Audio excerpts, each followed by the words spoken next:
தியாகத்து உருவே திருவிருந்தே,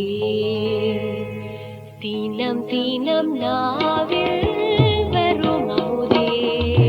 தியாகத்து உருவே திருவிருந்தே, உண்டு மகிழ்வோர் உயிர் கிளையார், உன்னை உண்போர் உயிர் பெறுவார்.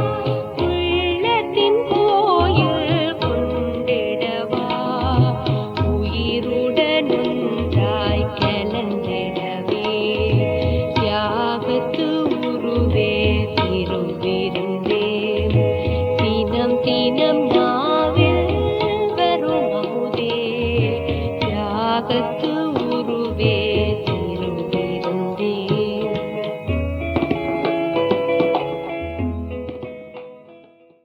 கர்த்தருக்குள் அன்பானவர்களே, அனுதினமும் கிறிஸ்துவுடன் தியான வேலைக்கு உங்களை அன்புடன் அழைக்கிறோம். இன்றைய தியானத்திற்கான வேத வாசிப்பு யாக்கோபு 1 அதிகாரம் வசனங்கள் 1 முதல் 8 வரை. தியானத்திற்கான தலைப்பு சம்பூரணமாய் கொடுப்பார்.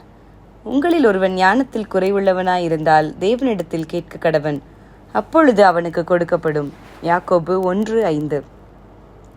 நாம் வாழுகிற இந்த பொல்லாத உலகத்திலே அனைத்தையும் நிதானித்து அறிந்து கொள்வதற்கு நமக்கு ஞானம் அவசியம்.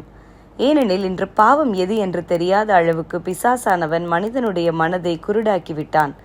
கண்ணை மூடிக்கொண்டு நடப்பது போல நாம் இன்று நடந்து கொண்டிருக்கிறோம். எப்போது எங்கே பள்ளத்திலே விழுவோம் என்றே தெரியாது. இதற்கு ஜாக்கிரதை அவசியம் என்றாலும் ஞானம் மிக மிக அவசியம். தேவன் ஞானத்தை கேட்கிறவர்களுக்கு சம்பூரணமாய் கொடுக்கிறவர் என்று யாக்கோபு 1:5 தெளிவாய் கொடுக்கப்பட்டுள்ளது. ஆனால் அதற்கு நாம் கொஞ்சமேனும் சந்தேகம் கொள்ளாமல் முழு விசுவாசத்தோடு கேட்க வேண்டும் என்கிறார் யாக்கோபு.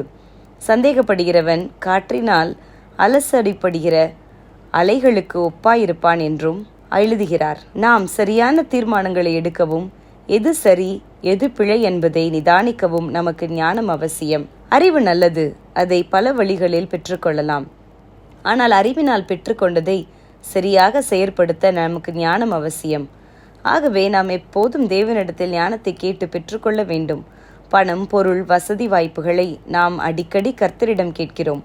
ஆனால் எப்போதாவது, ஆண்டவரே எனக்கு ஞானத்தை தாரும், நான் சரியான பாதையிலே செல்ல தீர்மானங்களை சரிவர எடுக்க ஞானத்தை தாரும் என்று கேட்டிருக்கிறோமா? தேவன் பணத்தை கேட்டால் அதை சம்பூர்ணமாய் கொடுக்க மாட்டார். ஏனெனில் அதனால் நாம் பாவத்தில் சுலபமாய் விழுந்து விடுவோம் என்பது அவருக்கு தெரியும். ஆனால் ஞானம் அப்படியல்ல. தேவன் தம்முடைய பிள்ளைகள் அனைவருமே ஞானமாய் நடக்க வேண்டும், விழுந்து போகக்கூடாது என்று நம்மில் கரிசனை கொண்ட கர்த்தர் அவர். எனவே நாம் சந்தேகப்படாமல் கேட்டால் அவர் ஞானத்தை சம்பூர்ணமாய் கொடுப்பார். தேவனுக்கு பயப்படுதலே ஞானத்தின் ஆரம்பம் என்று நீதிமொழிகள் கூறுகிறது. நாம் தேவனுக்கு உண்மையாய் பயந்து அவரை கனப்படுத்துவோமானால் நிச்சயம் நமக்குள் ஞானம் ஊற்றெடுக்கும். ஆகவே கர்த்தர் நமக்கு சம்பூர்ணமாய் கொடுக்க ஆயத்தமுள்ளவராய் இருக்கும்போது ஞானத்தை அவரிடமிருந்து பெற்றுக்கொண்டு தேவனுடைய பார்வையிலும் மனுஷருடைய பார்வையிலும் ஞானவான்களாய் நடந்து கொள்வோம். பொல்லாத இந்த உலகத்திலே வஞ்சகத்துக்கு நாம் தப்பி வாழ தேவன் தரும் ஞானம் அவசியம். ஜெபம் செய்வோமா? அன்பின் கர்த்தாவே, ஒரு காரியத்தை செவ்வையாய் செய்வதற்கு ஞானமே பிரதானம் என்ற வேத வசனத்திற்கேற்ப எங்களுக்கு வேண்டிய ஞானத்தை கிருபையாய் தந்தருளும். ஆமேன்.